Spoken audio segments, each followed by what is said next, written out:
Hi, Rick. Hi. Thanks for doing this. Josh, let me start with you.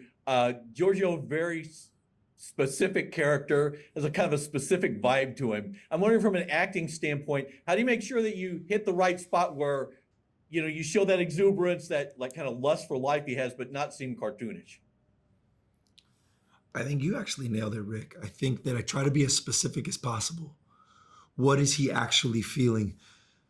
The corny actor talk is that you never want to play a feeling.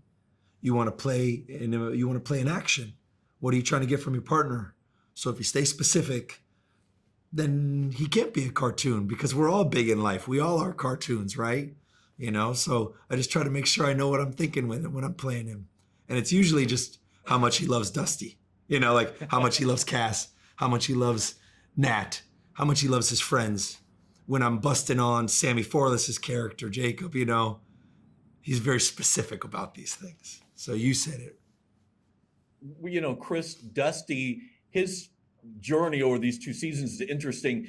By the end, by that last episode in season two, so much has been stripped away from his life, and you've had to sort of show that slowly over the course of the two seasons. And I'm curious, do you have discussions along the way of this is where I need to be with Dusty? Well, I mean, I'm kind of informed as to where he's going rather than the other way around. But it's interesting to see it play out, and it has been, for want of a better expression, an interesting journey for him. He really has followed through with some of these impulses from season one, and I don't know if the point of the show is to kind of examine how easily influenced we can be by the idea of technology or cosmic energy or whatnot.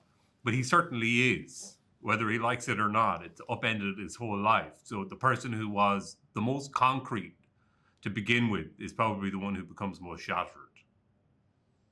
Let me ask you both the same question, and Josh, I'll start with you. At the end of the day, however many years down the road, has Morpho been a positive influence for Giorgio? Absolutely. I think it gave him the confidence he needed. Getting that superstar card, sure, might make him go on a little bit of an emotional journey with it. But let's say he starts at wondering if he'll ever be the same superstar again. When he meets Nat and we see where we go in this second season, I know that he becomes a superstar again. Yeah, Chris, how about you? Because Dusty, his life goes through some changes over these two seasons, and do you think at the end of the day he's where he should be?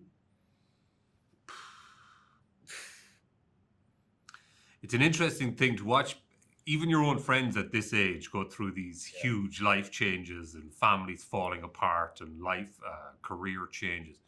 And I'm always very reluctant to go, well, it'll work out the way it was supposed to work out, because that's never really been my mindset. I just don't think that, I don't buy into any of that. I think that is something that we tell ourselves, the idea of fate, or it's a comfort blanket.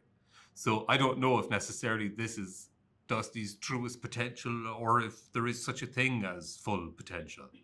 But he makes decisions and gets to where he is. So at least it's not entirely passive. Well, I guess we'll all find out in season three, hopefully. So I appreciate you guys taking the time to do this. Really enjoy this show, and congrats with the new season. Bless you. Thank you. Thanks a lot.